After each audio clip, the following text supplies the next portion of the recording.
pada masa banjir, apa anda nak katakan? Saya sangat kecewa dengan YB Borhan sebab tak membesarkan longkang-longkang di kawasan batu laut. Banyak saja benda malu lah saya. Tak betul. Bagi anda, perempuan yang keluar malam refleks. Bagi saya refleks lah. Sangat-sangat refleks. Sebab dia bodoh. Tak, saya malu lah dia macam ni. Ni berita mana ni, berita mana, berita mana? Ali Hijrah. Ali Hijrah. Ni berita semasa. Saya Awak pernah ni. minta semasa dulu lah. Okey. Saya mohon semua rakyat-rakyat Malaysia tolong bantu, datanglah Abang Viva ke apa, tolong bantu rumah saya. Perabot baru, PTS baru. Di sini ni.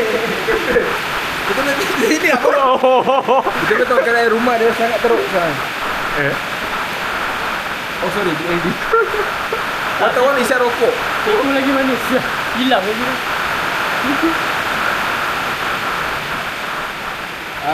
Awak tinggal berapa orang rumah ni? Saya seorang ni. Sedih. Kat Cat.